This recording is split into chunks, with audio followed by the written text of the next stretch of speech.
The billionaire disguised himself as a janitor in his own resort, and only the kitchen helper gave him food every day, not knowing he was a billionaire.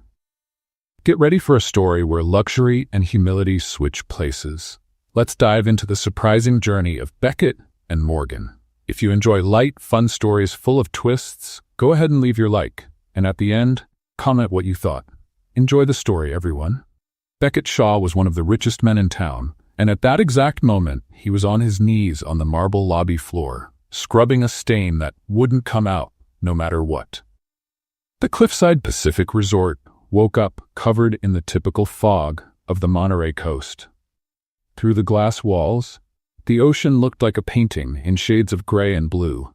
Seagulls circled the building as if they knew that inside there were people too rich to care about them. The first guests were already coming down for breakfast, dragging white robes and expressions of people who paid a fortune to look bored. None of them looked at the man in the navy blue uniform kneeling in the corner. Beckett scrubbed harder. The stain stayed there, motionless, almost mocking him. "Hey, you there?" He looked up. A woman in high heels and huge sunglasses pointed at the floor as if she were indicating an insect. "There's a mark on the floor near the elevator. Can you take care of that?" Beckett opened his mouth to respond, but she had already turned her back and headed toward the restaurant. The sound of her heels echoed through the lobby like small hammers of indifference. He looked at the mark he was cleaning. Then he looked at the mark near the elevator. They were the same distance from him. The woman simply chose to walk all the way around to complain instead of waiting 3 seconds. Fascinating. Beckett Shaw had built that resort from scratch. He had approved every detail of the design, from the curve of the windows to the exact temperature of the pools. He had signed checks, closed deals, and appeared on business magazine covers, smiling next to phrases like the visionary behind the hotel empire. And now he was discovering that no one could wait 3 seconds. The morning continued at that pace. Beckett cleaned, carried, organized, and was ignored with impressive consistency. In 4 hours of work, exactly 0 people asked his name. 3 people asked him to get out of the way. One person almost tripped over him and complained as if Beckett had appeared out of nowhere with the sole purpose of disrupting her walk to the sauna. Around noon, Beckett's stomach started to protest. He hadn't eaten anything since the night before. In the rush to start the experience, he had forgotten basic details like, for example, where temporary employees could have their meals. The manual he had received mentioned something about a cafeteria, but the directions were so vague that he suspected they had been written by someone who had never set foot in the building. The smell from the main kitchen reached him like aromatic torture. Garlic, butter, something grilled that probably cost a janitor's weekly salary. Beckett approached the side entrance, where employees came and went carrying trays. Maybe someone could point him to the cafeteria. Maybe there was a snack machine somewhere. Maybe he could simply exist there for 2 minutes without anyone yelling at him. Hey you! Get out of there!" A man in a white apron and the expression of someone who had swallowed a sour lemon advanced in his direction. "Maintenance staff don't hang around the kitchen area. How many times do I have to repeat that? I was just looking for..." "Doesn't matter what you were looking for. Get back to your section." "But I don't even know where the cafeteria is." The man stopped. He looked at Beckett as if he had just confessed he didn't know how to tie his own shoes. "You don't know where the cafeteria is? I'm new, started today." "And nobody showed you?" "Apparently not." The man let out a sigh that seemed to carry the weight of all the bad decisions he had ever made in his life. "Downstairs, 3rd door on the left after the towel storage, but it closes at 2, so good luck." Beckett looked at his watch. 1:53. He ran, or at least tried to run. The uniform wasn't exactly designed for speed, and the cleaning cart he was still pushing seemed to have developed its own personality, dedicated to hitting every possible corner. When he finally reached the 3rd door on the left after the towel storage, an employee was pulling a metal gate down. "Wait, there are still 2 minutes left." The employee looked at him with the blank expression of someone who had given up caring a long time ago. "Cafeteria clock runs fast." The gate came all the way down. Beckett stood there, sweaty, breathless, with his stomach growling loud enough to echo in the empty hallway. He owned 47 restaurants in 12 countries. He had dined with heads of state. Once, he had received a gastronomic excellence award that he didn't even know existed. And he couldn't get a sandwich in his own hotel. There was something poetic about that. Or maybe just pathetic. Beckett was still deciding which option when he heard the noise. The main kitchen was in full dinner chaos. Even though it was still early, the preparation had already begun, and the sound coming from there seemed like a combination of an out-of-tune orchestra with a construction site. Pots clanging, voices shouting, something sizzling on the stove with an intensity that suggested culinary drama in progress. Beckett approached again, this time more cautiously. He just wanted to look. He just wanted to understand how that ecosystem he theoretically supervised worked, but clearly had never really observed. More shrimp. We need more shrimp. Oven 3 is making that noise again. Who took my spatula? That was my favorite spatula. In the middle of all that, Beckett saw a figure moving with surgical precision through the chaos. A woman with her hair pulled back, stained apron, and expressions that alternated between absolute concentration and quiet amusement. She was cutting, seasoning, organizing, and still finding time to roll her eyes every time someone shouted something particularly dramatic. It was like watching a ballet in a war zone. "Hey, you again." The same man from before advanced in his direction, this time with a pan in his hand that Beckett sincerely hoped was empty. "I already told you maintenance staff don't hang around here." "I was just out now." Beckett backed away. The man kept gesturing as if he were shooing away a particularly persistent pigeon. Other kitchen staff didn't even look. It was just another janitor being kicked out. It probably happened 3 times a day. He was almost in the hallway when something slid in his direction across the steel counter. A plate. Simple, discreet, almost invisible in the middle of all that rush. Rice, grilled vegetables, and what appeared to be shredded fish with herbs. Nothing fancy, but assembled with a care that contrasted with the chaos around it. Beckett looked up. The woman from the culinary ballet had her back turned, already involved in another task, but there was something in the angle of her shoulders that suggested awareness. She knew exactly what she had done. "Eat fast before Gerald comes back," she said without turning around. He gets even more unbearable when he realizes he missed a chance to yell at someone. Beckett grabbed the plate. The warmth went through his fingers. "Thank you, Fork on the left side of the counter. Don't take the one on the right, that's Marco's, and he has emotional attachment issues with utensils." She kept working, her hands never stopping, but a minimal smile curved the corner of her mouth. Beckett ate right there, standing in the darkest corner he could find. The food was simple, but it tasted like salvation.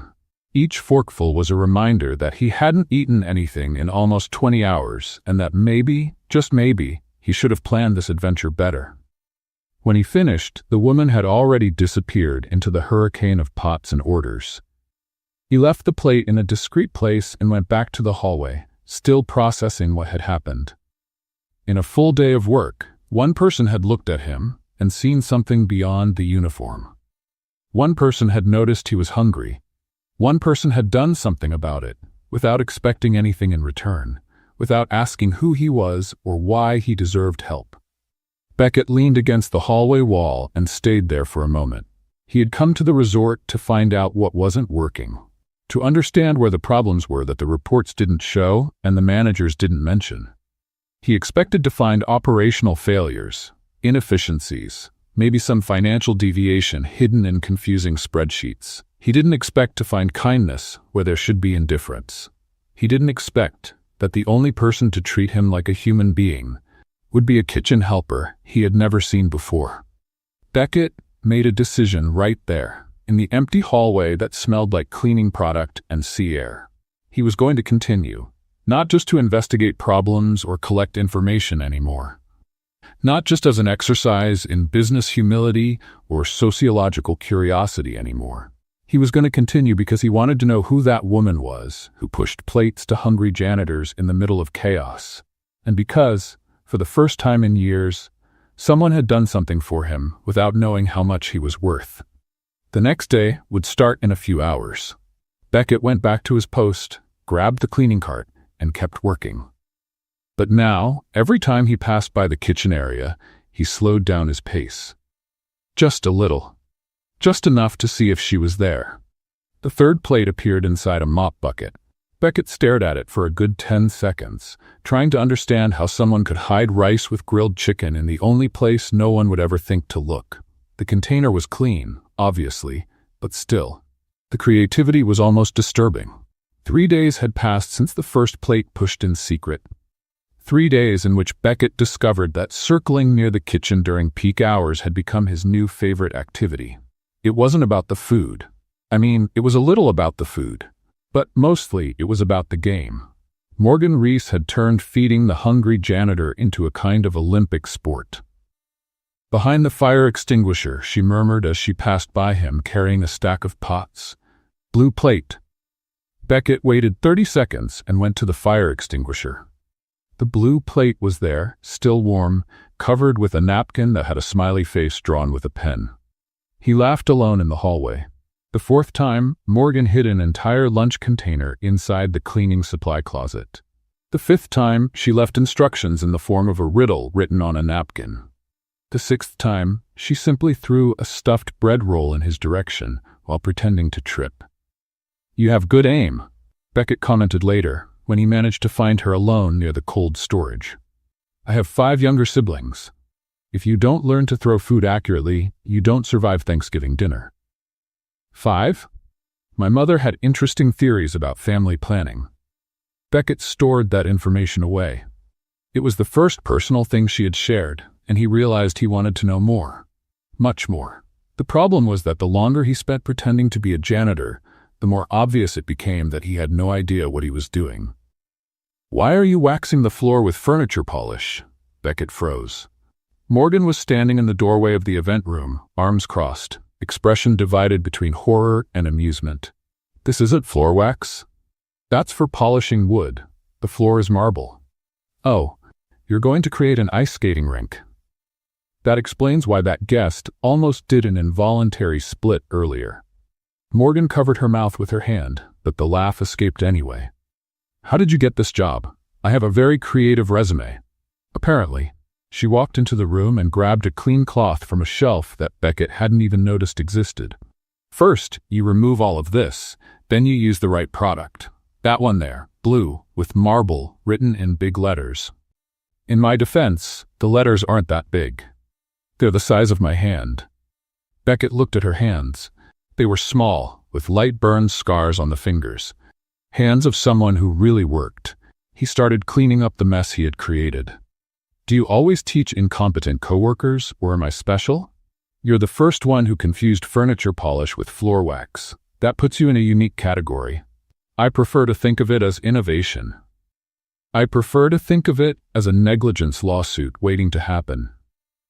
They worked together in silence for a few minutes. That silence was comfortable. Beckett couldn't remember the last time he had been quiet near someone without feeling the need to fill the space with business talk or market analysis. 16 hours, Morgan said suddenly. "What?" "My shift yesterday. 16 hours. The sous chef got sick and nobody wanted to cover." "Is that allowed?" Morgan laughed, but it wasn't a cheerful laugh. "That's Tuesday." Beckett stopped scrubbing. He knew, theoretically, that hotels operated 24 hours. He knew there were shifts, schedules, overtime. But 16 hours straight in an industrial kitchen, in the heat, under pressure, cutting, carrying, organizing non-stop? "And you came back today?" "I pay rent in San Francisco. You know the prices?" He knew. He was partially responsible for some of them, considering the commercial properties he'd owned in the area. That information got stuck in his throat like a fishbone. 723, Morgan continued, looking at the floor that was now almost presentable. 723 what? Per hour. That's what I make. After 3 years here, Beckett felt something tighten in his chest. He spent more than that on coffee per day. On bad airport coffee sometimes because he was in too much of a hurry to choose. "Morgan!" The voice cut through the air like an ice blade. Clayton Briggs appeared in the doorway like a storm cloud in human form. Impeccable suit, hair sculpted with surgical precision, expression of someone who had just stepped on something unpleasant and was deciding who to blame. "Why are you here instead of being in the kitchen?" "My lunch break, sir, started 5 minutes ago." "And you decided to spend this precious time chatting with the cleaning staff?" The way he said "cleaning staff" made Beckett feel like he had been called something far less polite. "I was helping with a problem on the floor." "You're not paid to help with problems on the floor. You're paid to cook, if we can even call what you do cooking." Morgan didn't respond. She just stood there, chin raised, eyes fixed on some point above Clayton's shoulder. It was the posture of someone who had already learned that reacting only made things worse. Beckett felt the anger rise like mercury in a thermometer. "Yesterday's dishes were inconsistent," Clayton continued, apparently warming up for a full speech. "The risotto presentation was amateurish, and I received complaints about the fish temperature. Oven 3 has been broken for 2 weeks, sir. I've already reported it 3 times. Then you should have compensated. That's what professionals do. They compensate. They adapt. They don't make excuses." Beckett opened his mouth and closed it. Every cell in his body wanted to intervene, wanted to say that Oven 3 was broken because the maintenance request had been denied to save costs, wanted to say he knew this because he had approved the budget cut 6 months ago without asking a single question, but he couldn't say anything, not yet.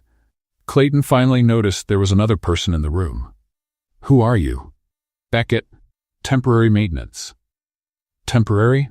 "Yes, sir." Clayton studied him with that X-ray look that luxury hotel managers seem to develop after years of practice. "Who hired you?" "Human Resources, sir." "What name? Who signed your paperwork?" Beckett hesitated for half a second. It was enough time. Clayton tilted his head like a predator that had just detected movement in his peripheral vision. Interesting. A temporary janitor who doesn't know who hired him. "It was an online process, sir. Many people involved." "I see." The silence that followed lasted only a few seconds, but felt like an eternity. Clayton turned to Morgan. 5 minutes, kitchen, and don't let me catch you chatting again." He left without looking back, but Beckett noticed his eyes did one last sweep of the room, cataloging, filing away, planning. Morgan let out the air she was holding. "You need to be careful with him." "I noticed." "No, you didn't. Clayton doesn't forget faces, and he just memorized yours." She hurried out, leaving Beckett alone with the finally clean marble floor and a growing feeling that he had just put a target on his own back. At the end of the hallway, Clayton Briggs stopped in front of a computer and typed a quick search in the employee system. Beckett Shaw, temporary, maintenance. The cursor blinked 3 times. No results found. Clayton Briggs collected luxury pens, imported ties, and the fear of employees. That morning, he carried all 3 things as he crossed the resort lobby like a shark in territorial waters. Employees moved away by instinct, some pretending to have urgent tasks that didn't exist, others simply disappearing into side hallways like circus magicians. Beckett watched everything from the corner, where he was pretending to polish the same handrail for 20 minutes. Since the system search the night before, Clayton had intensified his presence.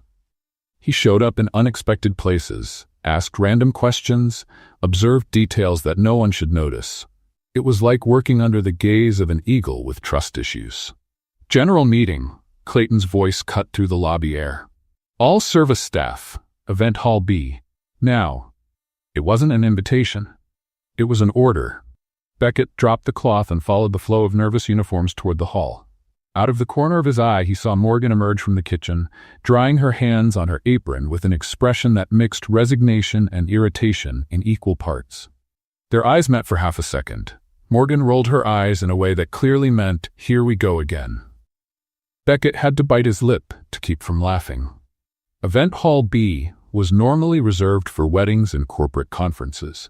Today, it housed 40 employees, squeezed between stacked chairs and folding tables, all with the same expression of people who would rather be anywhere else on the planet. Clayton positioned himself in front like a general about to announce a battle. "Quarterly results," he began without preamble. "Below expectations." A murmur ran through the room. "The board is implementing adjustments, cost cuts, team restructuring." Morgan crossed her arms. Beckett noticed her fingers were squeezed tight enough to leave marks. Some areas will be particularly affected, Clayton continued, and his eyes made a calculated pause in the direction of the kitchen. Efficiency is the word of the moment. Those who don't adapt will be relocated or let go. Excuse me, Morgan's voice cut through the silence. When you say adapt, what exactly do you mean? Clayton turned to her with the slowness of a snake preparing to strike. It means doing the work without complaining.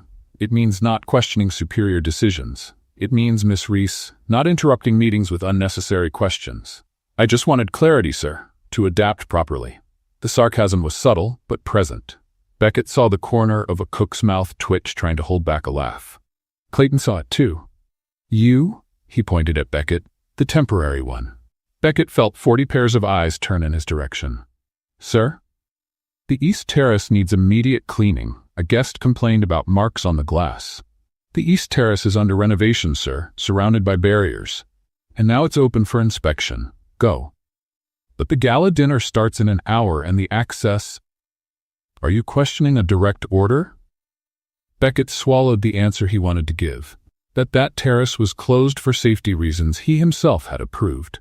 That there wasn't adequate equipment for exterior cleaning. That this whole situation was an obvious display of petty power. No, sir. Excellent. I want that glass shining when I come back to check. Clayton dismissed the meeting with a wave of his hand. The employees dispersed like leaves in the wind, murmuring to each other in tones that didn't reach the manager's ears. Morgan caught up with Beckett in the hallway. The East Terrace doesn't even have an access ladder. I noticed. He's testing you. I noticed that too. Morgan looked around, making sure they were alone. There's a service ladder in storage room 3. Nobody uses it because it creaks, but it works. And take a bucket with a long handle. The glass there is slanted. How do you know all this? Because he's already made me clean that terrace. Twice. Once during a storm. Beckett stopped walking. During a storm?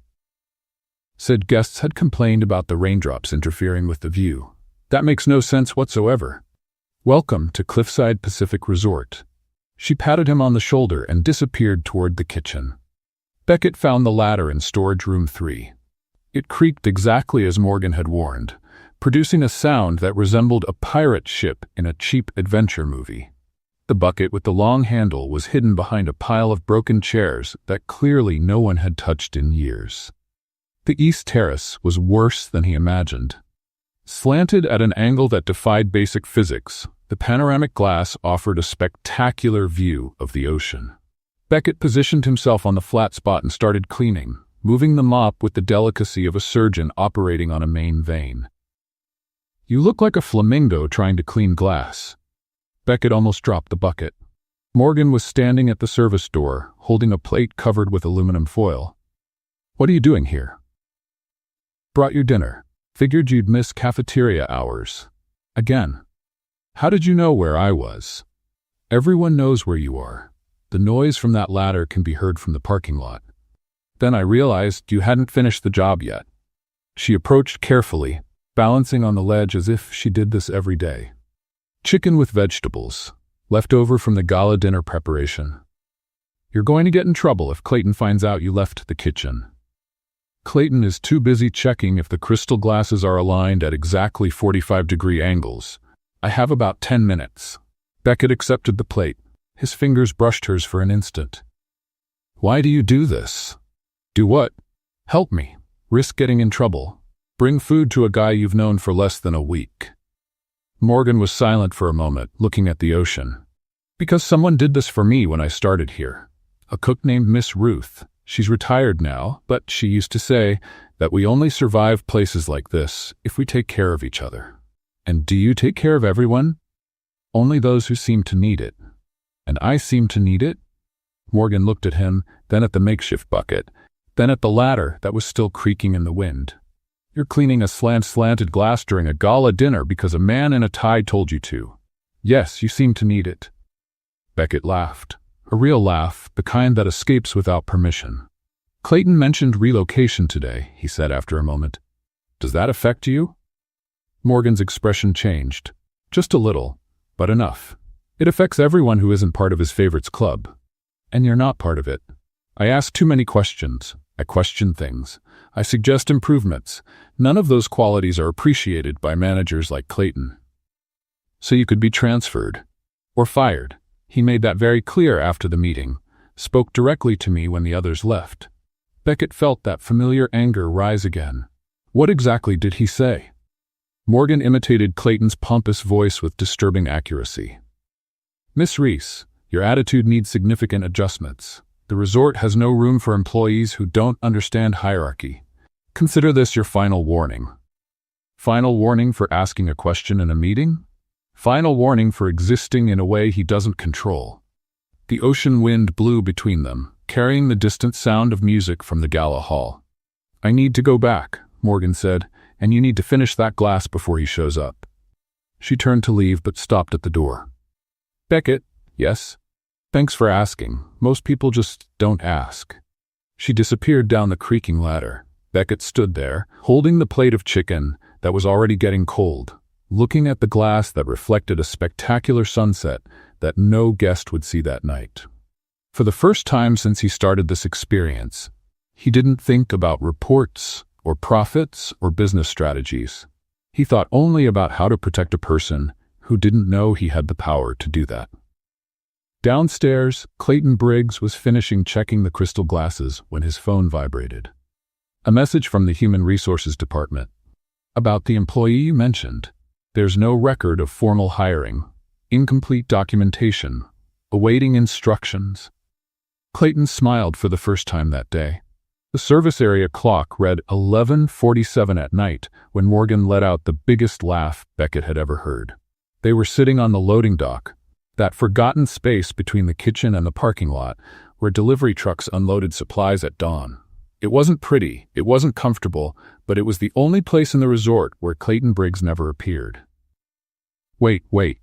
Morgan wiped a tear from the corner of her eye. You're telling me you've never fried an egg in your life? I said I tried to fry an egg. Once. The result was different from expected. Different how? Let's just say the fire alarm in my apartment still has trauma. Morgan doubled over laughing, the sound echoing through the empty space. A week had passed since the terrace scene. A week of stolen meetings at the end of shifts, whispered conversations between tasks, jokes exchanged through quick glances when Clayton passed by. The loading dock had become their territory, an improvised refuge where the resort world didn't reach. Tell me another one, Beckett asked. One of the absurd stories. Morgan thought for a moment, her eyes shining with that energy that appeared when she was about to tell something good. Last year, a guest asked the kitchen to prepare a birthday cake for his dog. That doesn't sound so absurd. The dog was allergic to gluten, lactose, and happiness, apparently. The cake had to be vegan, organic, and bone-shaped. And you made it? We did. We took it to the suite on a silver tray. The dog looked at the cake, looked at us, and went to sleep on the couch. He didn't even try it, didn't even smell it. The guest was so offended, he demanded we remake the cake in a different shape.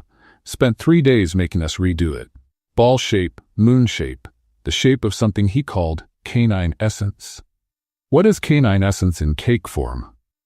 To this day, I don't know. We made something that looked like a misshapen cloud, and he accepted it. And the dog? Kept ignoring everything. That animal was my hero. Beckett laughed, genuinely, in that way that makes your ribs hurt. Your turn, Morgan said. Tell me something about your life, something real. The question caught Beckett off guard. He had spent days building a carefully edited version of himself. A simple guy from simple origins, with a simple life. I grew up on the East Coast, he said, choosing each word carefully. Small family. Worked in several different places. What kind of places? Offices, mostly. Administrative things. You don't seem like an office guy. What do you mean? Morgan tilted her head, studying him. You observe too much. Office people look at spreadsheets. You look at people. Beckett felt his heart race. She was too perceptive. Maybe I'm just curious. Maybe. Or maybe you're hiding something. The air between them became charged for a second. 2 seconds. 3. Morgan smiled. Relax. Everyone here is hiding something. Marco from the kitchen has a cooking channel on the internet that he swears nobody knows about. Linda from the front desk writes novels in her spare time. I myself have a notebook full of recipes I want to test someday when I have my own kitchen. You want to have your own restaurant? The question came out before Beckett could stop himself. Morgan shrugged, but there was something vulnerable in the gesture. Old dream. It'll probably keep being a dream, but it's good to have something to imagine when Clayton is yelling about the sauce temperature. Why a dream? Why not a plan? Because plans need money, time, and opportunity. I have 16-hour workdays and rent that takes up 80% of my salary. Beckett swallowed the answer he wanted to give. That he could change that. That it would only take a phone call, a signature, a decision. That would destroy everything. Hey, Morgan changed the subject with the agility of someone who had practiced for years. You need to learn to defend yourself against Clayton. Defend myself how? Verbally. You stand there like a statue when he starts yelling. That only makes him more excited. And what should I do? Morgan stood up, assuming a pompous posture that imitated Clayton with frightening accuracy. Mr. Janitor, she deepened her voice. Why isn't this hallway shining? Beckett joined the game. Because the wax is still drying, sir. No, Morgan broke character. That way you're justifying yourself. Clayton doesn't want justifications. He wants submission or resistance. Choose one. And doesn't resistance make things worse? It gets worse for those who don't know how to do it. Look, the technique is like this. She went back to Clayton's pose. Mr. Janitor, why isn't this hallway shining? Beckett cleared his throat and tried again. The hallway will be shining in 15 minutes, sir. Would you like me to prioritize another area in the meantime? Morgan's eyes widened. That, you answered without justifying yourself and threw the decision back at him. Clayton hates having to decide small things. He'll leave just to avoid having to answer. You've developed a whole science about this. 3 years of battlefield teach you a lot. They laughed together, the sound mixing with the distant noise of the waves. For a moment, Morgan was silent, looking at Beckett in a different way. Softer. The air between them changed again, but this time there was no tension. There was something else. Something that made Beckett's stomach turn in a way he hadn't felt in years. She opened her mouth to say something.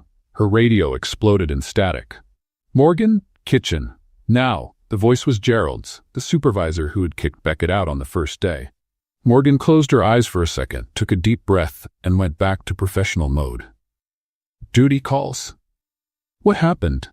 I don't know, but from the tone, it's not good. They ran back to the main building.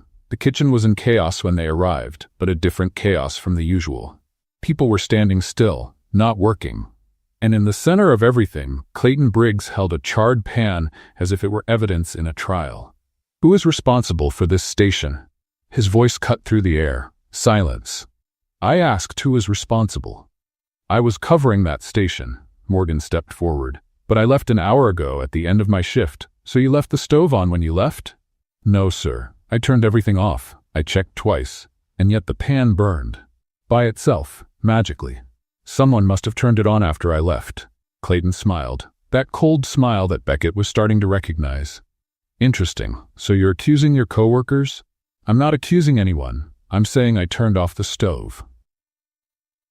Your word against physical evidence, Clayton raised the pan. And physical evidence says you were negligent. Beckett watched everything from the corner of the kitchen. He saw the eyes of one of the cooks look away. He saw the guilt cross that face for a second before disappearing. Someone had used that station after Morgan.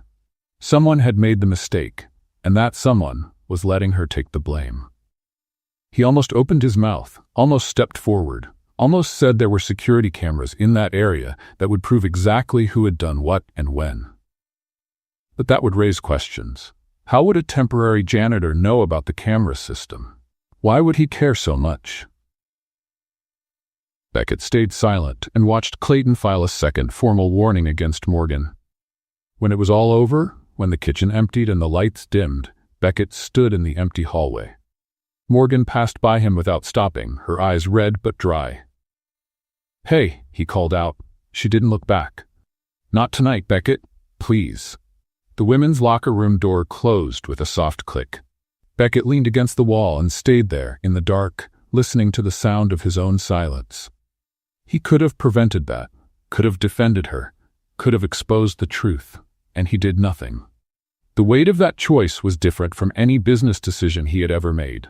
There were no numbers to justify it, no spreadsheets to analyze, no consultants to blame. There was only him, his lie, and a woman who deserved better than that. That night, Beckett didn't sleep, and somewhere in the resort, a cook named Marcus was deleting a text message that said, "Thanks for not giving me up. I owe you one."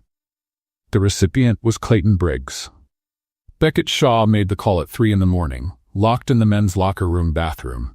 "I need you to access the resort's human resources system," he whispered into the phone. Now. On the other end of the line, his executive assistant, Diana, took exactly 2 seconds to fully wake up. "Mr. Shaw, it's 3 a.m. I know what time it is. You said you didn't want any contact during this experience. I changed my mind. I need you to find a warning filed yesterday against an employee named Morgan Reese, and I need that warning to disappear." Silence on the line. "Disappear how, sir?" Like it never existed. System error. Administrative failure. Anything. That's irregular. "Diana, in 12 years have you ever seen me ask for something irregular?" "No, sir." "Then do it." He hung up before she could ask more questions. The next morning, Morgan arrived at work, expecting the worst. The second warning meant a meeting with human resources, possible suspension, maybe termination. She had spent the whole night rehearsing arguments, preparing defenses, trying to find some way to prove she hadn't left the stove on. But when she opened her locker in the changing room, she found only her usual clean uniform. No summons, no official envelope, nothing. Strange. She checked the employee system on the kitchen tablet. Her record showed only one warning, the first one from weeks ago. The second one had disappeared. Even stranger. "Hey, Morgan!" Beckett appeared in the kitchen doorway, mop in hand, with that expression of someone trying very hard to look casual. "Everything okay?" "Everything's great, actually. Strangely great." "That's good, isn't it?" "It is. I just don't know why." Beckett shrugged with a bit more enthusiasm than necessary. "Sometimes things just work out." Morgan narrowed her eyes. "You're acting strange." "I'm always strange. You said yourself I look like a flamingo trying not to fall. That was in a specific context. Flamingos are strange in any context." She kept looking at him in that way that made Beckett feel like an open book being read by someone who knew all the languages. "What did you do?" "Me? Nothing. I cleaned the lobby, twice. Almost knocked over a statue, but technically it's still standing, so it doesn't count." "Beckett." "Morgan." "The warning disappeared." "What warning?" "You know which warning." Beckett maintained the most innocent expression he could manage, which probably wasn't very convincing considering he had never needed to fake innocence before in his life. "Maybe it was a system error?" "Clayton's system doesn't make errors. He checks everything 3 times. Maybe he had a bad day. People have bad days. Even evil managers have bad days." Morgan crossed her arms. "You're hiding something." "I'm hiding several things. Everyone hides things. You said yourself that Marco has a secret cooking channel." "This is different." "Why?" "Because Marco's channel doesn't make warnings disappear out of nowhere." A cook passed by them carrying a stack of pots and shot a curious look in the direction of the discussion. Morgan lowered her voice.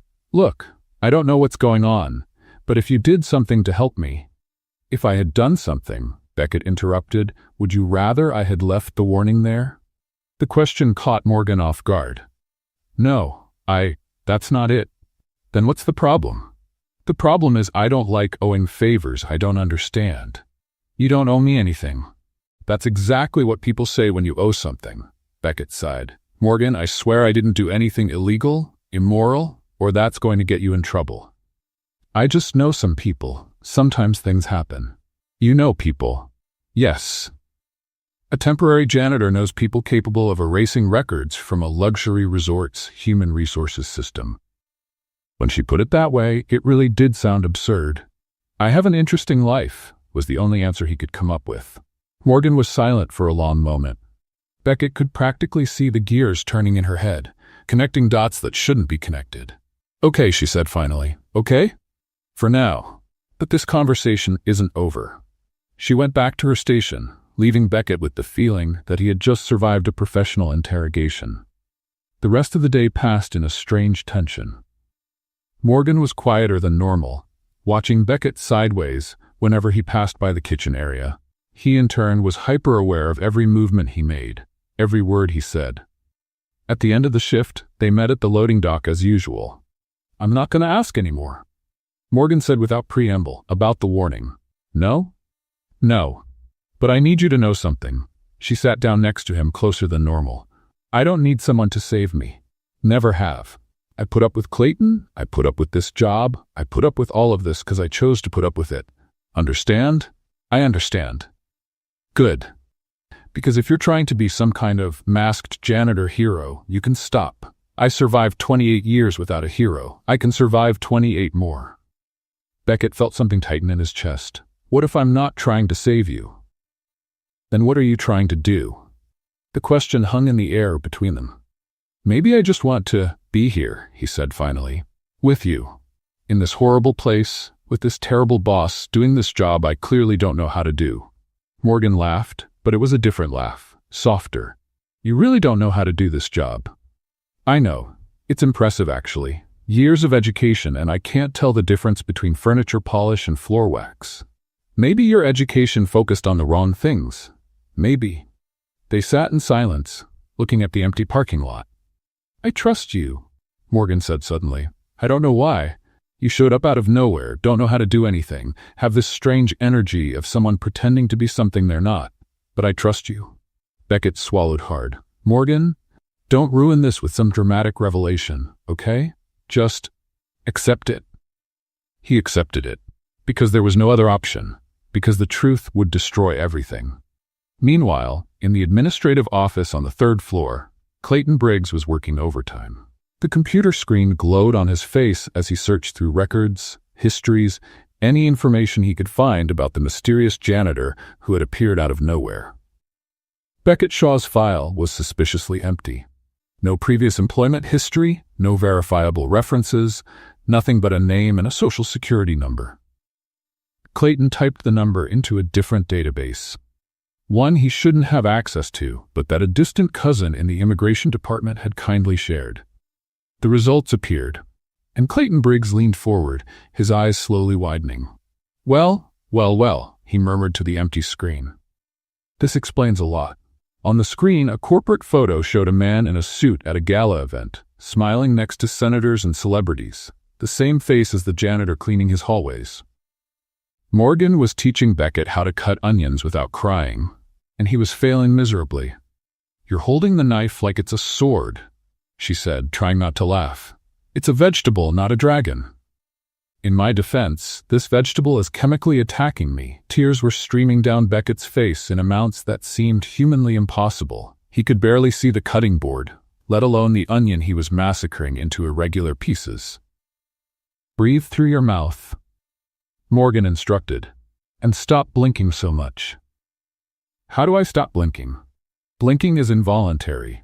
Clearly it's not involuntary enough because you're doing it every half second."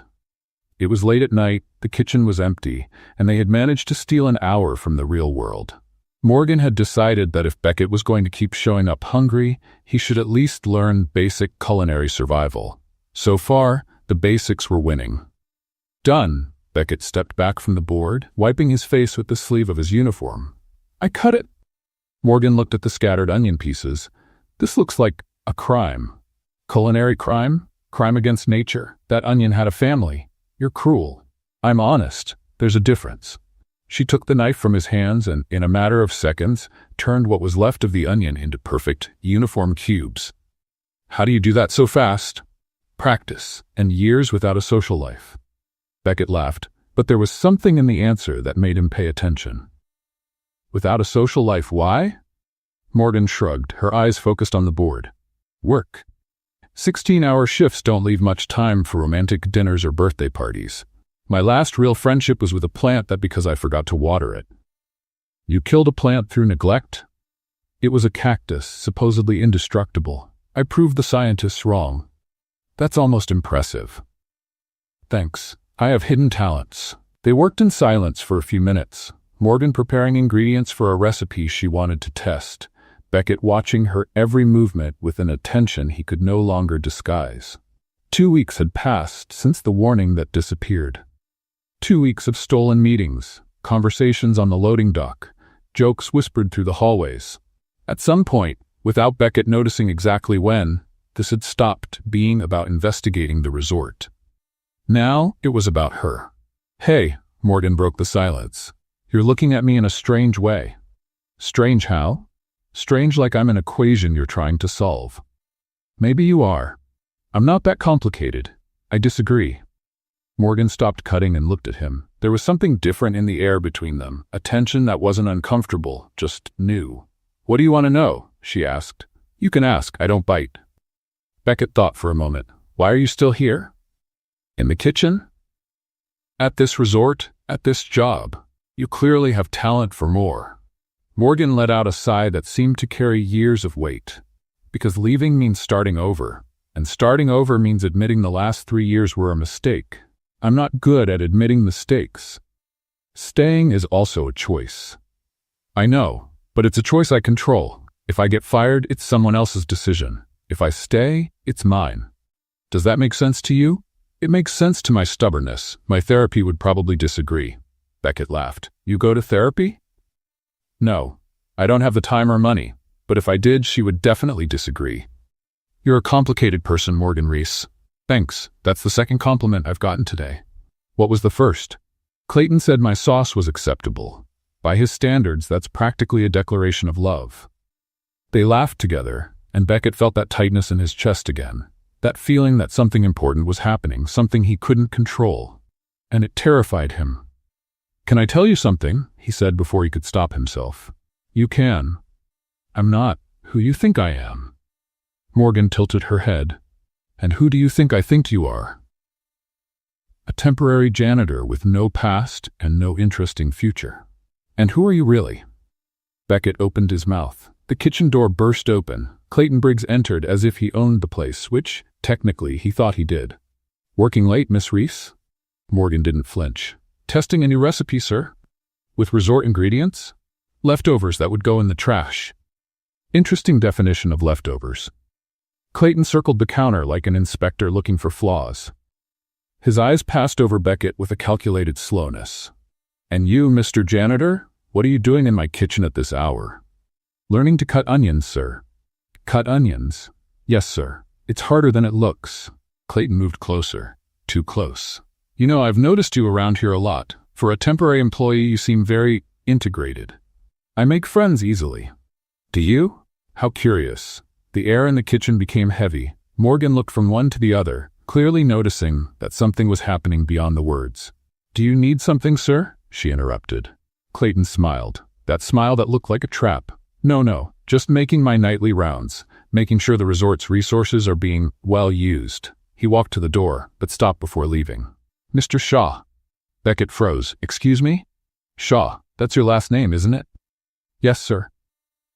Interesting. It's quite a common name. But you know what's funny? I searched that name in some places and the results were intriguing. Beckett's heart was beating so hard he was sure Clayton could hear it. Intriguing how, sir? Clayton shrugged with a rehearsed casualness. Oh, nothing specific. I just found it curious that someone with your resume would choose to clean floors. He left without waiting for an answer. The silence that remained was deafening. What was that? Morgan asked. I don't know. He knows something. I noticed. Beckett, what did he mean by your resume? The question hung in the air, heavy and impossible to ignore. Beckett looked at Morgan, at those eyes that had started to trust him, at that person who deserved the truth more than anyone else. Morgan, I need to tell you something. Then tell me. His phone vibrated, a message from Diana.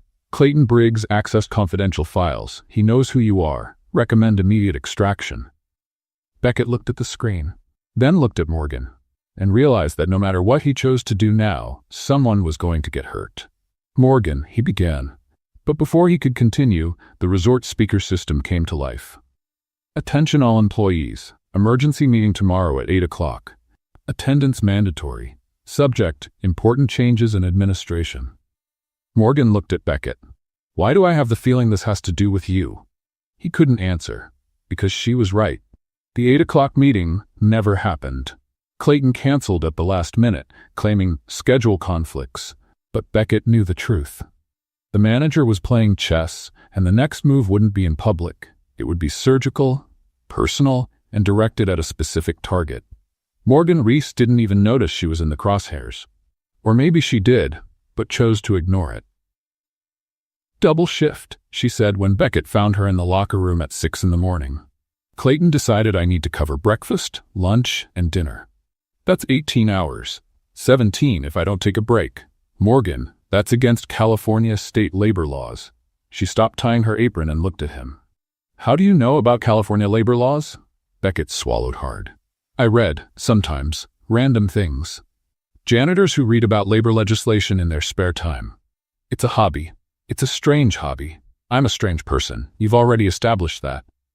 Morgan almost smiled, but exhaustion erased the gesture before it fully formed. The following days were an exercise in endurance. Clayton seemed to have developed a special talent for appearing whenever Morgan made the slightest slip. A drop of sauce on the counter, a spoon out of place, a dish that took 3 seconds longer than acceptable. Each error was documented, recorded, filed away. "You're building a case," Beckett said to himself as he watched Clayton note something on a tablet after criticizing Morgan for the 5th time that day. It was a tactic he knew well. Companies did this all the time when they wanted to fire someone without seeming unfair. They accumulated small infractions, created a history, then used everything as legal justification. He had approved dismissals like that. He had never stopped to think about what it was like to be on the other side. "Hey," Morgan appeared next to him in the hallway, carrying a stack of pots that seemed to weigh more than she did. "You've got that look again." "What look?" "The look of someone planning something complicated." "I'm not planning anything." "Liar." She kept walking before he could respond. On Thursday, things got worse. Clayton implemented what he called an efficiency protocol, which basically meant Morgan had to do the work of 3 people with the resources of half. "The vegetable cutter broke," she reported during the team meeting. "Use a knife," Clayton responded, without looking at her. "Cutting vegetables for 200 portions with a manual knife will triple the prep time." "Then work faster." "Sir, I'm saying that physically." "Miss Reese, I heard your complaint. My answer is, adapt. That's what professionals do."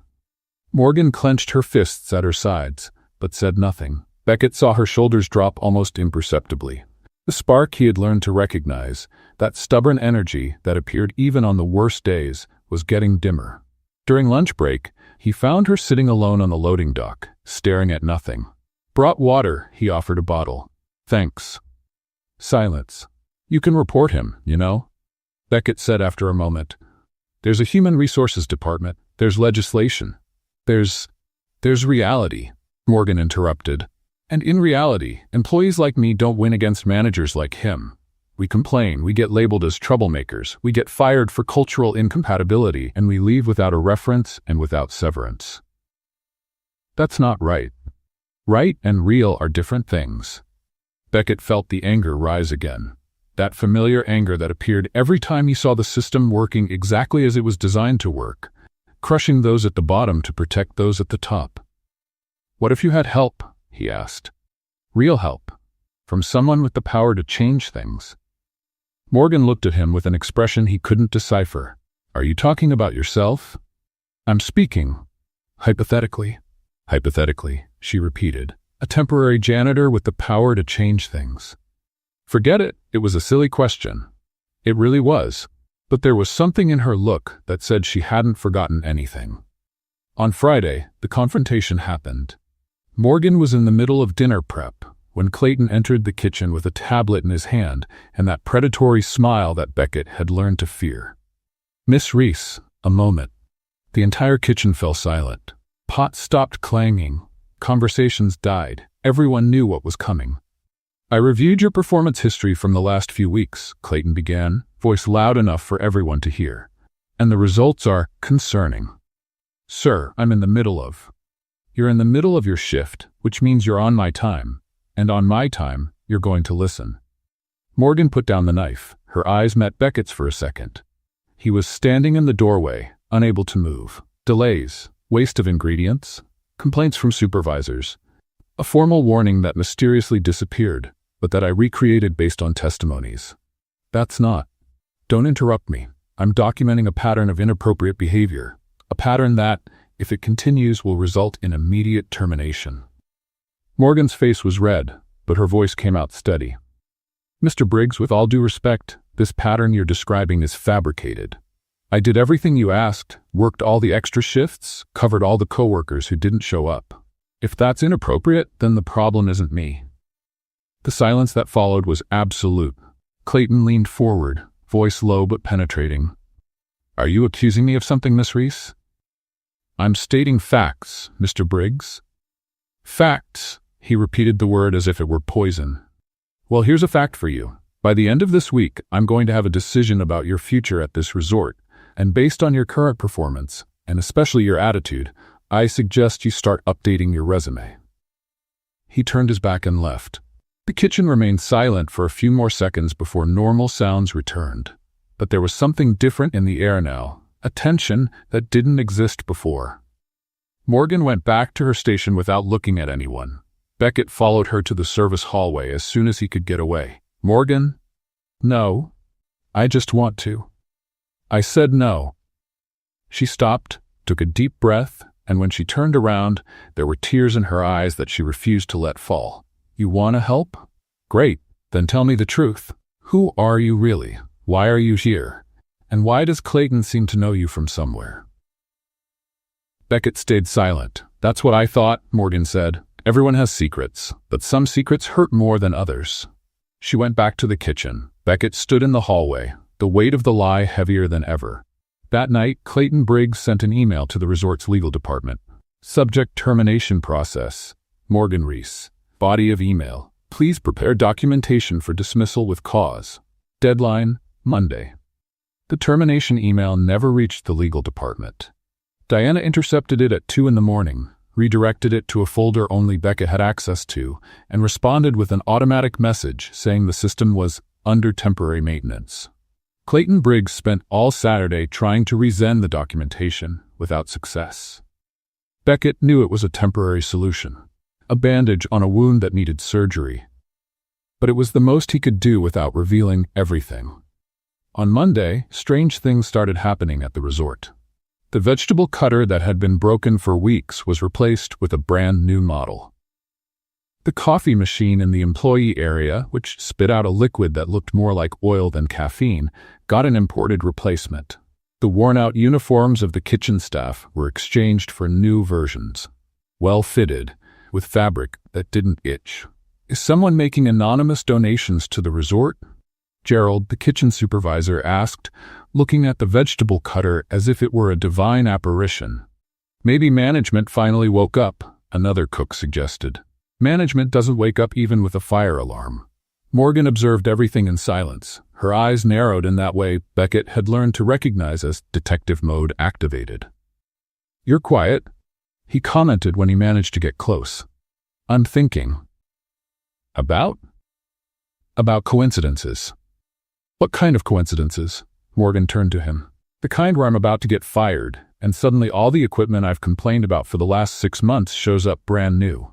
The kind where my working conditions magically improve at the exact moment Clayton is trying to destroy me. Beckett kept his expression neutral.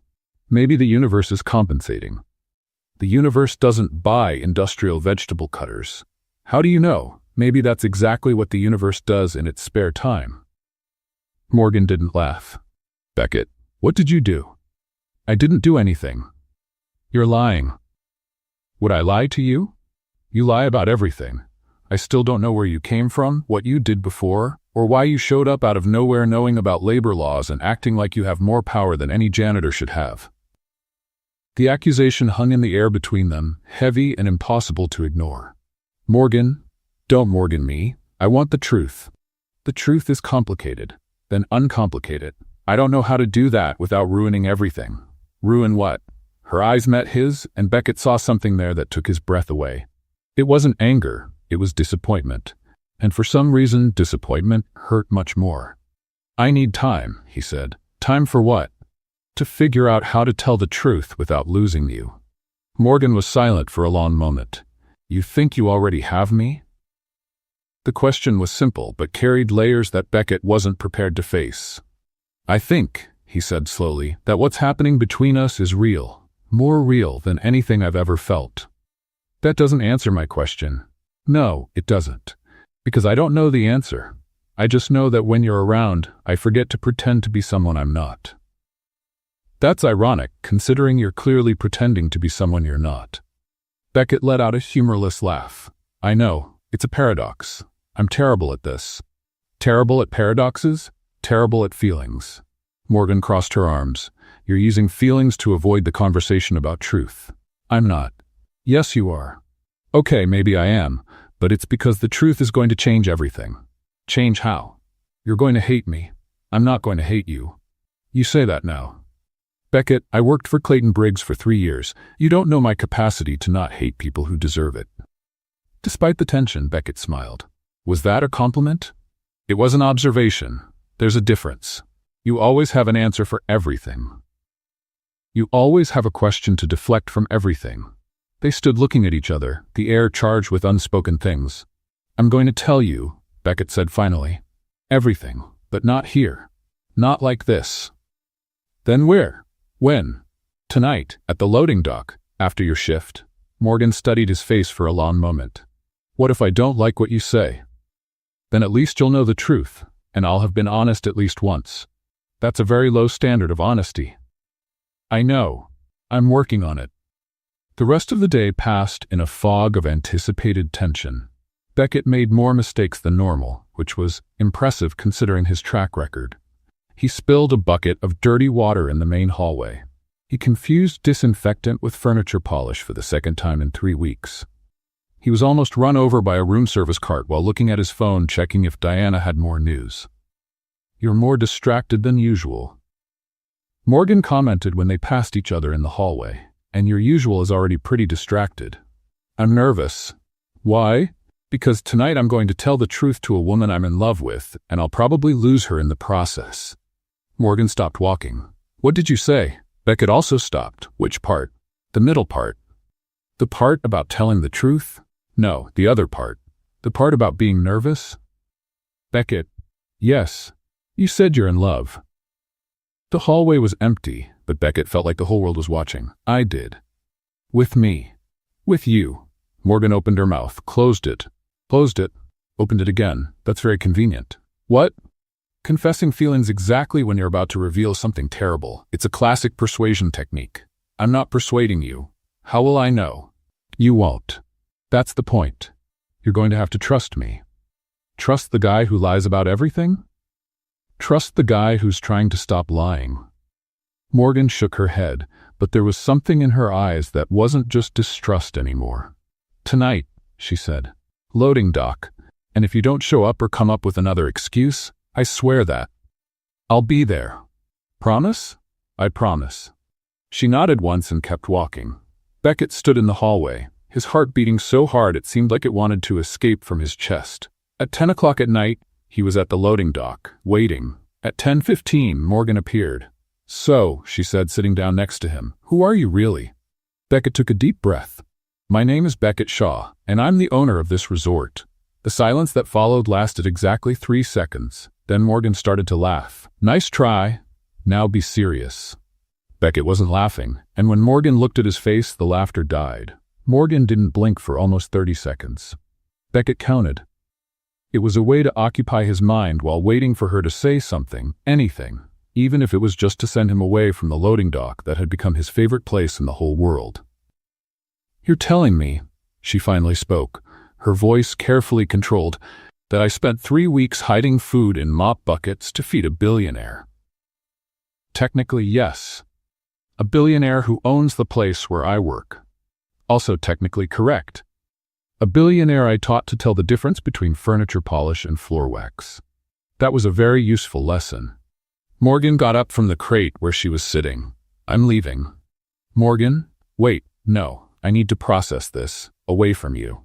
She walked to the door but stopped before leaving. How long were you going to let this continue? I don't know. You don't know. I didn't have a plan. I came here to understand what was wrong with the resort, and then you showed up, and everything got complicated. Complicated. Morgan repeated the word as if it were acid in her mouth. You know what's complicated? Working 16 hours a day for $7.23 an hour. That's complicated.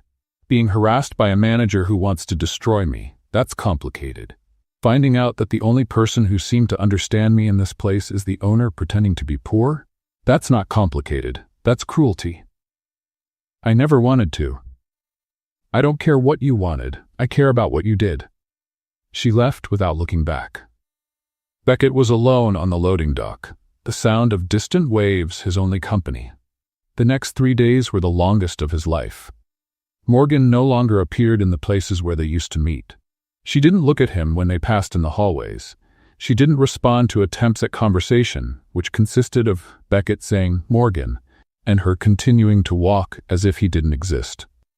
"You did something," Gerald commented on Tuesday, looking at Beckett with suspicion. "Morgan is different." Different how? Sad different and angry different at the same time. It's scary. "I didn't do anything." "Liar. Everyone saw you two. We thought it was romance. Apparently it was drama. It's complicated. It always is." On Wednesday, Beckett tried a different approach. He left a note in Morgan's locker. "I'm sorry, let me explain, please." The note came back torn into 4 pieces, shoved under the men's locker room door. On Thursday, he tried again. "I was wrong. You have every right to be angry, but what I feel for you is real." This time the note came back whole, but with a single word written on the back. No. Beckett was beginning to understand that Morgan Reese wasn't the type who forgave easily. What he didn't know was that Clayton Briggs was working on a much more elaborate plan than torn notes. "Mr. Shaw." The voice came from behind him, in the 3rd-floor hallway on Friday at 8 in the evening. Beckett turned slowly. Clayton was standing there, smiling in that way that looked like a predator preparing to strike. "I knew you'd make a mistake eventually," Clayton said, approaching. "I just didn't imagine it would be so romantic." "I don't know what you're talking about." "Of course you do. The mysterious janitor who appears out of nowhere, no history, no references, but with inexplicable access to corporate resources. It took me a while to put the pieces together, I confess. You were careful." "Clayton?" "But not careful enough. You know what gave me the final clue? The new equipment.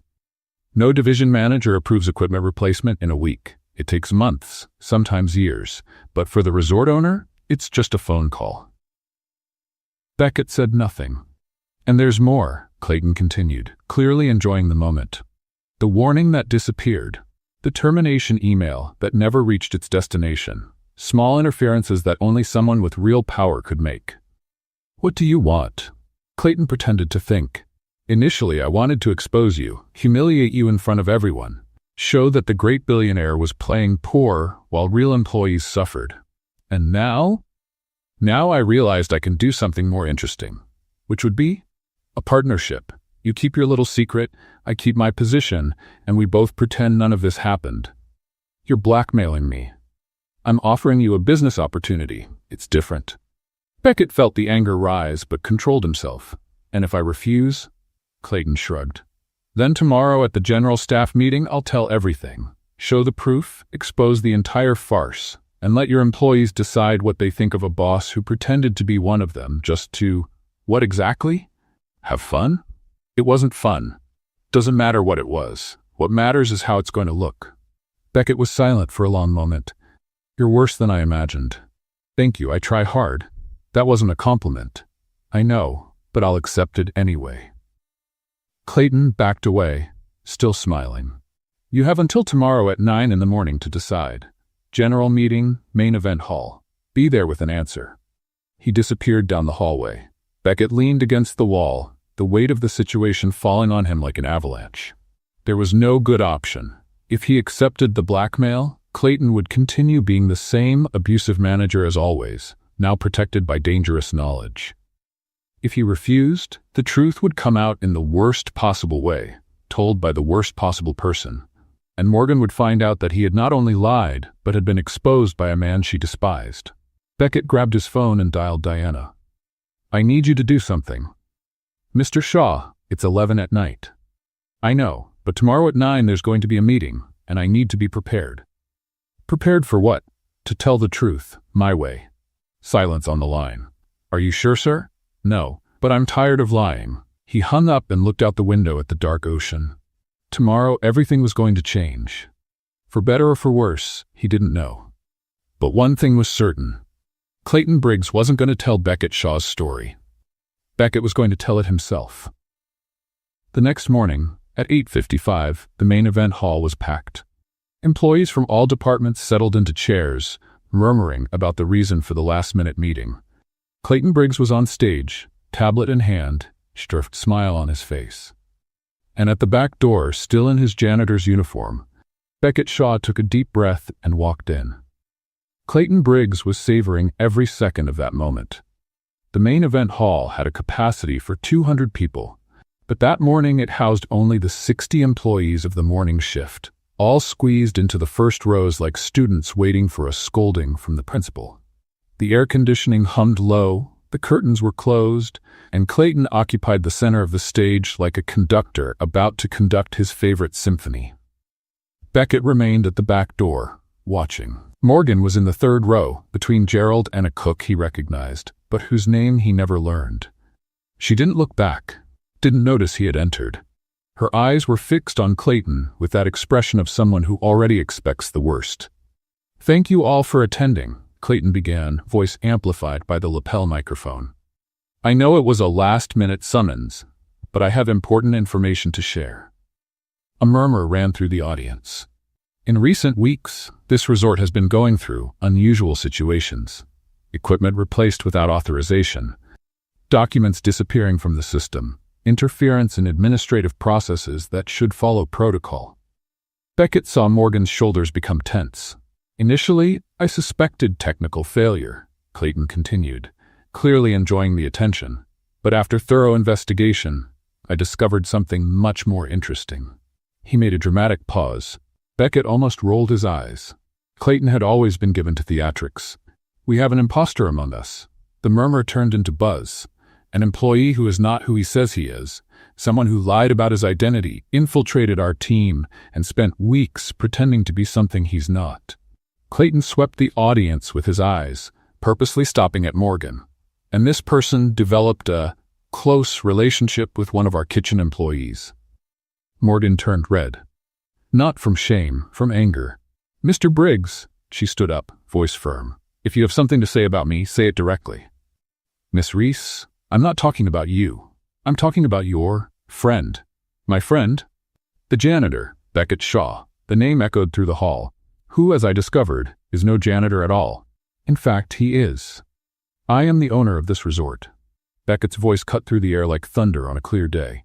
He walked down the center aisle, still wearing the navy blue uniform stained with cleaning products, hands in his pockets, the calm expression of someone who had already accepted that the circus was on fire and decided to enjoy the show. Absolute silence. 60 pairs of eyes followed his every step to the stage. Clayton stood paralyzed, mouth open, tablet shaking in his hands. You can't just..." "Can't what, Clayton? Walk into a meeting at my own resort? Get on stage in my own event hall?" Beckett stopped next to him, the height difference between the two suddenly much more evident. "You were going to expose me anyway," Beckett continued. "So I thought it was more honest for me to do it personally." This is completely irregular," Clayton stammered. "Irregular was you spending 3 weeks harassing an exemplary employee because she had the courage to ask questions in meetings." The murmur returned, this time directed at Clayton. "Irregular was you falsifying warnings, manipulating schedules, and creating such a hostile work environment that talented people prefer to stay silent rather than risk their jobs. I have documentation of everything." Clayton raised the tablet like a shield. "Reports, records, proof that your interference compromised administrative protocols." "You're right," Beckett admitted. "I interfered. I used my position to protect someone who was being wronged. And if that's irregular, then maybe the regulations need to change." He turned to the audience. "My name is Beckett Shaw. I'm the founder and owner of Cliffside Pacific Resort. 3 weeks ago, I decided to work here as a temporary employee because I wanted to understand what reports and spreadsheets don't show." Pause. "And what I discovered shames me." Beckett looked at the faces in the audience. People he had never seen before, people whose names he didn't know. People who made the resort function every day while he signed checks in air-conditioned offices. I discovered that you work impossible hours for insufficient wages, that broken equipment goes months without replacement, that suggestions for improvement are ignored and anyone who dares to complain is punished. Silence. I discovered that I created a place where people are treated as disposable. Morgan was standing now, but didn't move. Her eyes met Beckett's for the first time since the loading dock. There was no anger there.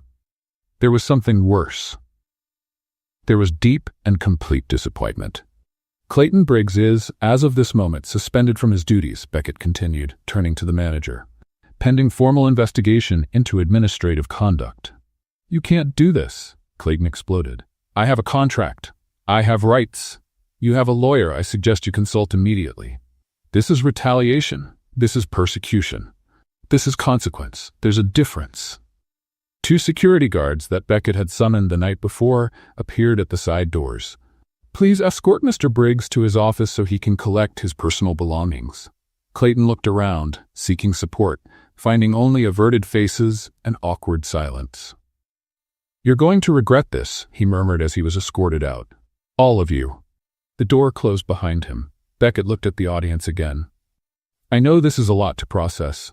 I know you have questions, and I promise that, in the coming days, I'll answer all of them. He took a deep breath. But now, I need to talk to one person in particular. His eyes found Morgan's. Morgan, please, give me 5 minutes.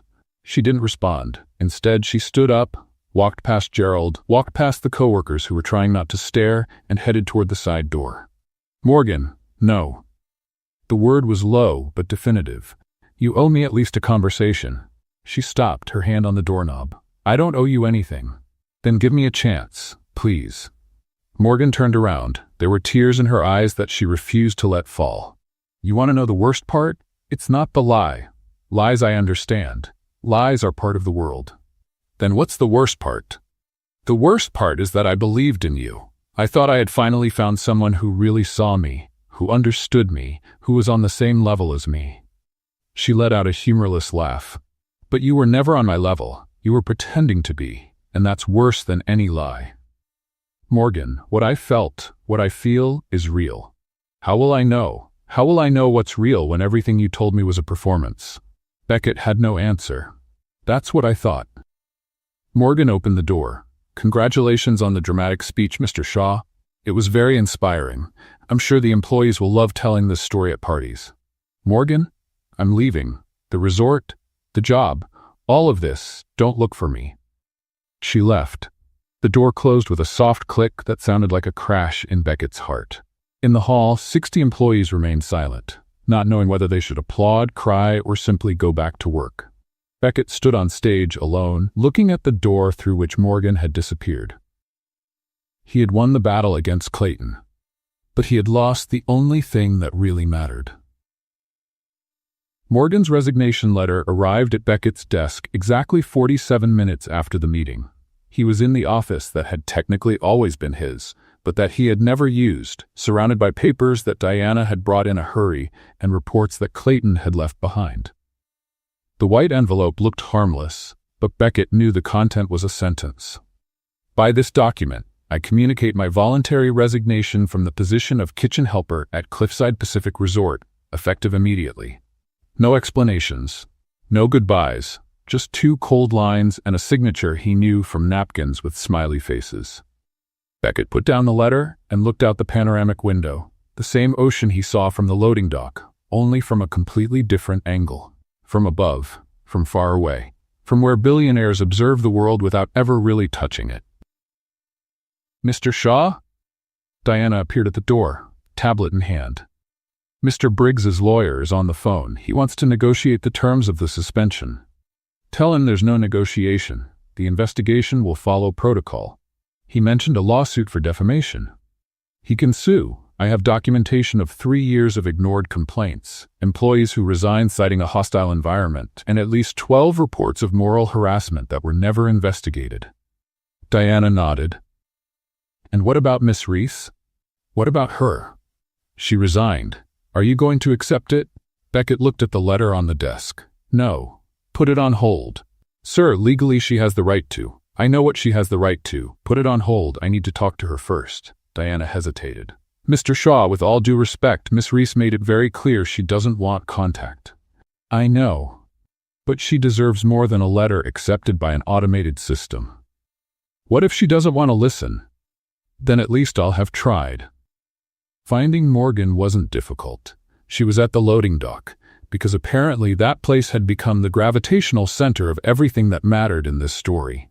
Sitting on the same crate as always, looking at the same empty parking lot, only this time with a backpack beside her and an expression that said, I was expecting you to show up, and I'm not happy about it. You read my letter, she said without turning around. I did. And you came here for what? To convince me to stay? I came here to apologize properly. Morgan finally looked at him. You already apologized, on stage, in front of 60 people. It was very dramatic. That was an explanation. It wasn't an apology. What's the difference? Beckett sat on the crate next to her, keeping enough distance to respect her space, close enough so she would know he wasn't going to run away. The difference is that an explanation is about context. An apology is about taking responsibility. Then take it. I lied to you, consciously, repeatedly. I had dozens of opportunities to tell the truth, and I chose not to because I was afraid of losing what we were building. And what were we building? I don't know what to call it, but it was the most real thing I've felt in years. Morgan let out a humorless laugh. Real, you keep using that word, but how can something be real when it was built on top of a lie? The lie was about who I am professionally, not about who I am as a person. And how will I know the difference? How will I separate the Beckett who made me laugh at the end of shifts from the Beckett who signs million-dollar checks? They're the same person. No, they're not. The Beckett I knew didn't know how to tell furniture polish from floor wax, didn't know how to cut onions, went hungry because he couldn't find the cafeteria. That's still true, but now I know it was true by choice. You chose not to know those things. You chose to seem vulnerable. You chose to let me take care of you. The accusation hit Beckett like a punch to the stomach. You think I pretended to need help?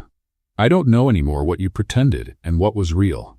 The hunger was real. The confusion was real. The fact that I had never worked a day in my life with my hands was painfully real.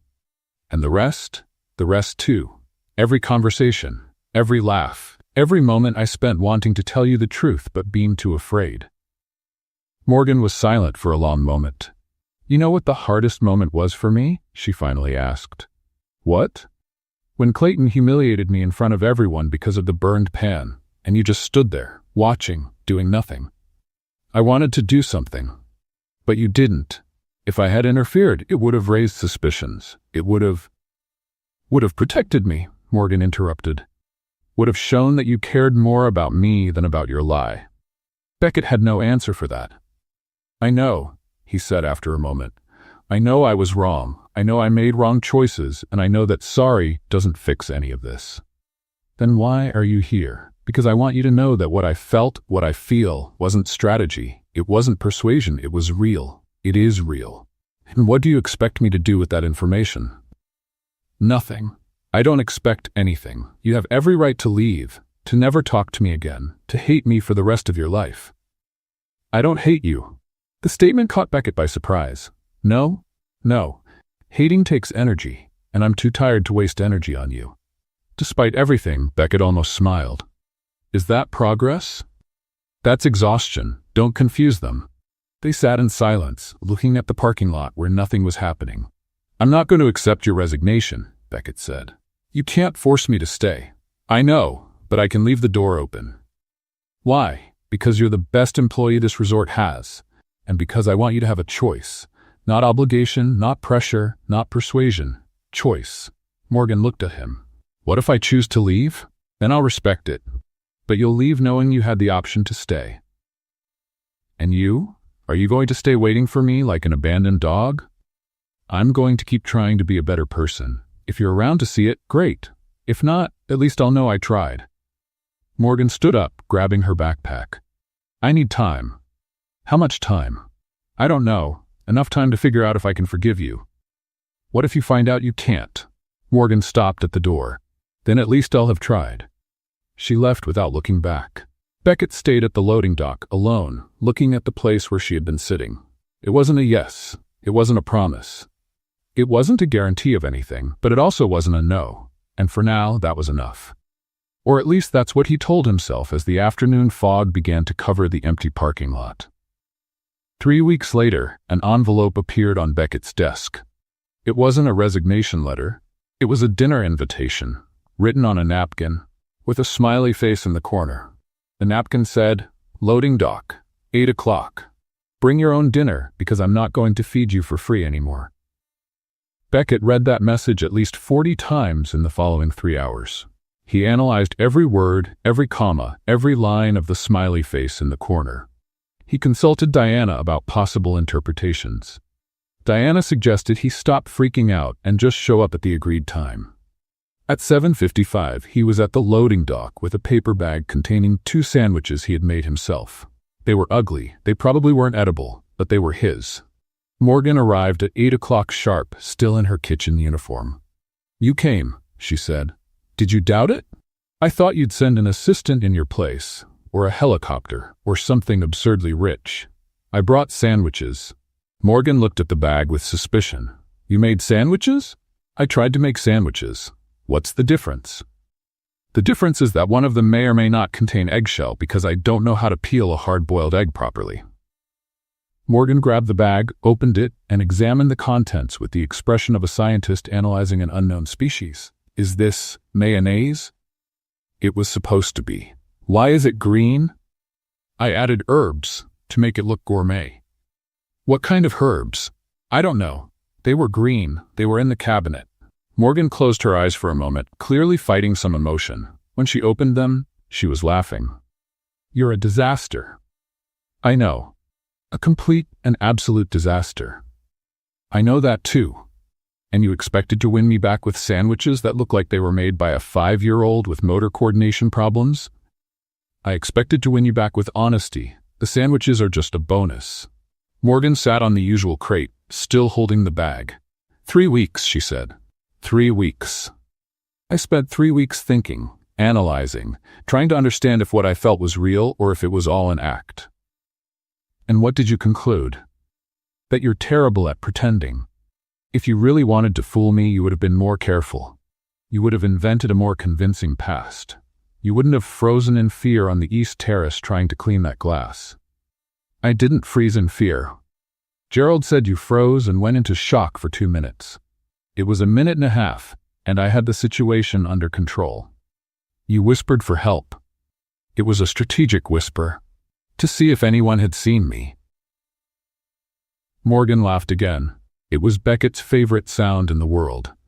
I also thought about Clayton, she continued, about how you could have told me the truth when he started harassing me, could have used your power to solve everything in 5 minutes. I should have done that. Maybe. But if you had, I would never know if you valued me for who I am, or if you were just protecting an investment. You were never an investment. I know. Now I know. It took 3 weeks, but I know. Beckett sat down next to her, closer than he should have, but Morgan didn't move away. What changed? He asked. I saw the changes at the resort. In the last 21 days, Cliffside Pacific had gone through a silent but profound transformation. Salaries were revised upward. Schedules were adjusted to respect labor laws. Broken equipment was replaced. An anonymous reporting channel was created. And Clayton Briggs had been officially terminated after an investigation that revealed years of inappropriate conduct. Those changes would have happened anyway, Beckett said. They were necessary. But you made a point of implementing them personally. Spent weeks talking to employees, listening to complaints, taking down suggestions. How do you know that? Gerald told me, and Linda from the front desk, and Marco from the kitchen, and basically everyone you interviewed in the last 3 weeks. I was trying to better understand the business. You were trying to prove you changed. Beckett didn't deny it, and did it work? Morgan looked at him for a long moment. I haven't completely forgiven you. It'll probably take time, maybe a lot of time. I can wait. But I'm willing to try, start over, see if we can build something real this time. Real like what? Real like no lies, no disguises, no you pretending to be something you're not. What if I still don't know exactly what I am? then we'll figure it out together. Beckett felt something warm spread through his chest. It wasn't relief, it was hope. I have a proposal, he said. What kind of proposal? The resort needs a new executive chef, someone with vision, talent, and the ability to lead a team. Morgan narrowed her eyes. Are you offering me a job? I'm offering you an opportunity. The position was open based on merit, not favoritism. You would have to go through the normal selection process. What if I don't want it? Then I respect your decision and we keep eating horrible sandwiches at the loading dock. What if I do want it? Then you compete for the position like any other candidate. And if you win because you deserve it. Not because you're dating the owner. Morgan was silent for a moment. Dating? Beckett realized what he had said. You said dating. It was a generic term. Dating is not a generic term. It can be, in some contexts. In what context is dating generic? In the context where I'm an emotional disaster trying not to ruin the only good moment I've had in weeks. Morgan smiled, a real smile, the kind that lit up her whole face. You really are terrible at this. I know, but I'm trying to get better. And do you think we can make this work? A billionaire and a kitchen helper. Former kitchen helper, possibly future executive chef. That doesn't change the fact that we come from completely different worlds. Different worlds, but the same loading dock. That should count for something. Morgan looked at the empty parking lot, at the sky that was beginning to darken, at the resort lights blinking in the distance. One condition, she said. Anyone. You never lie to me again. About anything. Not to protect me, not to avoid conflict, not because you think it's best for me. Promised. And if you lie, you can make me clean the East Terrace again, during a real storm this time. Deal. She extended her hand. Beckett looked at that hand, at the fingers that still had light burned scars, at the person who had seen beyond the uniform when no one else did. He shook her hand. Partners? Morgan asked. Partners. And the rest? The rest we'll figure out along the way. Morgan grabbed one of the sandwiches from the bag and took a brave bite. She chewed for 2 seconds. Stopped. Beckett? Yes? This isn't an herb. It's not. This is a bay leaf. It's the same thing. Bay leaf is for cooking, not for eating directly. Oh, you put raw bay leaf in a sandwich. In my defense, nobody explained the difference to me. Morgan put down the sandwich and started laughing. A real laugh, without reservations, that echoed through the empty loading dock. Beckett laughed too, because it was the only thing that made sense at that moment. Come on, Morgan said when she managed to stop laughing. I'm going to teach you how to make a decent sandwich. Now? Now, the kitchen is empty. Are you sure? I have a complicated history with kitchens. I know, but everyone deserves a second chance. She stood up and extended her hand. This time it wasn't a business handshake. It was an invitation. Beckett accepted. And as they walked toward the resort, side by side, he realized that for the first time in a long time, he wasn't pretending to be someone he wasn't. He was just being himself. And that was enough. 6 months later, Cliffside Pacific Resort was voted the best place to work in California by a business magazine. The article mentioned an innovative employee development program, benefits above the market average, and an executive chef who had revolutionized the menu with creative recipes and a philosophy of food that feeds the soul. What the article didn't mention was that every night after the kitchen closed, the resort owner showed up to learn how to cook. He still didn't know the difference between bay leaf and fresh herbs, but he was getting better, and Morgan was there to teach him. We've reached the end of Beckett and Morgan's journey. If you believe that nothing happens by chance, comment the word love in the comments. If this journey of resilience and turning pain into power resonated with your heart, please support Healing Stories. Subscribe. Help us build a sanctuary of strength by subscribing to the channel. Share the hope. Give this video a like and share it with someone who needs to hear this message of recovery and justice. Join the conversation. Your comments and engagement are part of the healing process. Let us know your thoughts below. Your support allows us to continue sharing powerful narratives of overcoming trauma and finding peace. Subscribe to Healing Stories and be part of the change.